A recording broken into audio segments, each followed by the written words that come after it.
Hi guys, welcome to e-recap season 3 Youngins episode 24. So uMahlatsi-ke after uTumela emtshela ukuthi akasafunela ukuthi sizomhlanganisa nayo since eseyi-laptop declare mevuka ekuseni uTumela already akasekho, umbhede wakhe usundluliwe usehambile, and then abuke iy'thombe nje zakhe noTumelo nala kukhona esatokolo acabanga ama-memories abanawo benomngani wakhe, umbona ukuthi uphatheke kabi ngalento le esiyenzeka manje. Ne-other side ubuhle basesikoleni benokhaya bayabonda futhi nje ubuhle usho the way proud kakhona ngokhaya, indlela senza ngayo izinto. Ukhaya saye ngibona nje engathi omunye usisi ngibona engathi khona omunye usisi ozophinda anginikezele ngithuba athi nje ubuhle hayi wena qhubeka nje wenze nje ngale ndlela oyenza ngayo iyangichaza nje, mhlampe khona nje singathi singakhuluma ngakho. Ubone ukuthi hayi lethule na lento le sizama iyenzakala iyaba connect. Ubuhle uthanda indlela ukhaya ayi-bad boy ngakhona nje, umthanda mimi lokuyenza lama-leadership skills akhe abhidayo ukumfaka nje ehlathini lokungena ehlathini. Umbuze ukuthi so nje lento yenzayo uyenzela for amantombazane, athi hayi mhlampe nje khona intombazane engiyenzela yona. Simaleke ubuhle ungazi ukuthi umbone nje ukuthi iyachazeka ngalento esho ukhaya. Ngapha kwi-dining hall ke sebeyadla-ke abafundi. uMahlatsi mithi uyohlala noMazambane bamxosha athi wena uzohlala nobani la. Uma yethi uyohlala noTumelo nje, uTumelo ambuke ngehleliwe lapho amubhizi uyabhala avela angahlali, asebheke enye indawo useletha amameza athi hey wazohlala ngapha. Anyonyobeke madoda-ke ne-work of shame ahamba ayohlala no Puselethe sayohlala naye, kube khona umfundi omgagazayo athi wena mpimpi man. Behlala-ke athi guess la kuhlala khona abantu abangafunwayo.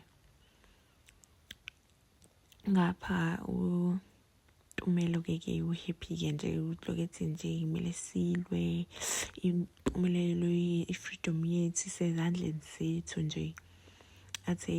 Athi u-Amo hayi mina ngazi Tumelo, athi hayibo kumele usijoyina la Sarafina, ngeke nje ukwazi ukuthi ungasijoyini. Athi u-Ama ngeke uzohamba uye emithingeni uzongitshela wena usikwenzakalani. Athi nje uTumelo siyahamba nawe. Ngapha-ke baqhubeka babhizi baplana le party, besaplana le party kuqhamuke i-security balibeza uBaptista. Maye babuza ukuthi yenina niyazi ukuthi ayivumelekile lento nini nifunani la, akhiphe iy'ncwadi kuqala. Amathi siyafunda bonke-ke benze ngathi bafunda. Athi ngingangenzi ingane nina, nami seke ngabe yi-teenager, ama-grade 10s nama-grade 12 afunda ndawonye. Athi u-Amo ingane uyazi ukuthi ama-grade 12 asaphasa u-grade 10, so asiphi revision. Siyafunda babone bonke betathazela ubhalisa no-Alex bezenza abantu abafundayo. Abashiye kanjalo-ke i-security and then-ke bonke uTumelo-ke asho ukuthi yes wena Sarafina. Athi lo Mazambane umbonile kodwa umbonile. And then-ke ngapha-ke uSifako-ke wenza i-idea yakho ngenisa utshwala, akhulume naye kuBaptista-ke athi ngifuna ukungenisa utshwala lapha esikoleni. Athi wena uyazi ukuthi utshwala avumelekile la esikoleni. Athi hayi come on man, ngizokunikeza ukuthiza amkhiphele imali. Athi uthi uyazi amncenga uSifaka amnikezele imali. Athi ngeke incane le mali edenge. Athi khuleka but kodwa ngizokuphathela ithotha. Athi ungangifake enkingeni-ke la, ningenze inkinga la ngoba uma kuyavela lento le ngizoba nenkinga, ngizophelelwa umsebenzana. Athi Sifaka hayi khuleka, ayikho into ezokwenzeka soshayela phansi. Then ngapha-ke u-Amo ubuhle naye uphezu kwemishini yakhe-ke ukuthi distracte uMetron athi isikhiye sasendlini yakhe silahlekile manje ufuna ukungena athi uMetron athi ngizamile umfonela ngimthole aceleke amnikeza uMetron kube ngathi yanqaba athi yazi uma nginike lesikhiye lesi nawe uzoba senkingeni ngizohamba mina ngiyohlala la ngaphandle uzogxoshwa wena akhiphe uMetron amnikeze esanganakile ke amfakile something esiphuzweni sakhe athi nje wena uyahlupha ulahlekelwe isikhiye kodwa mama kumele ubheke abafana uyazi kumele ubheke ngakephi into ebalekile uyibheke buhle athi ngiyabonga Metron ngiyakuthanda kodwa Metron then angasithula njalo isikhiye neplan yakhe umfaka something edrinkini ngapha-ke usifaka useyatatazela kusenokusaba-ke athi ukhaye awuthathela awushaya isitifu aprice isitifu athi yini usathukile namanje athi hayi akusathukile sambe boy samsoshaya iphathi then baphume kanjalo-ke manje sebephethe utshwala nayo yonke into-ke ngapha-ke uMahlatsi ahlangane no-Ama ambize-ke ambuza ukuthi khonto engifuna ukubuza yona uyangizondani athi cha angikuzonda ngisoze ngakuzonda mina athi pho uya-understanda yini usingenzela nento eyenzayo ingene uyakhumbula ukuthi sala silwela lento yamthembi athi cha lento yamthembi ayifani umthembi wePeter Fair manje le nenzayo nje ninodeclare kunisiphilise njengey'boshwa hayi akusiyona athi uyazi nje ukuthi imithetho nje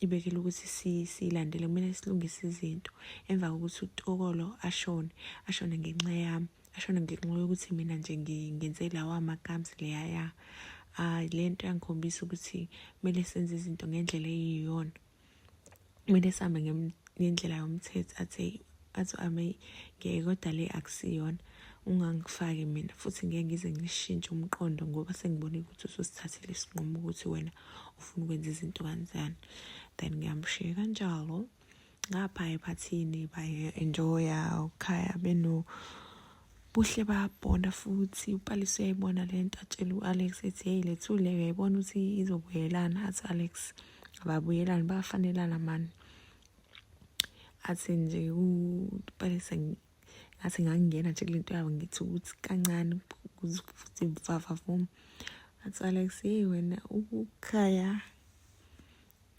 ubuhle akafani noTumelo uzokuvurvaya wena say and they make a joke ngalokho then ngapha-ke uMazambane-ke babhizi balingisela uDiklek izinto ayishoya ngifuna amafoni mina la esikoleni ngizolandela umthetho la esikoleni sami yonke leyo nto ephathini bafake nezithombe zakhe principal benza ama-jokes ngaye khona la khona bemphikimise noMahlatsi then-ke baphuze-ke uMazambane aphuze kakhulu and then-ke bumhlula utshwala aquleke-ke bamvuse-ke sebebamemeza Mazambane ngapha umbiza ngegama lakhe langempela hey Siphiwe mfethu Siphiwe seemed like sebezoba senkingeni igroup yamandla yama-freedom fighter yayiphelele lapho i-recap yanamhlanje bye.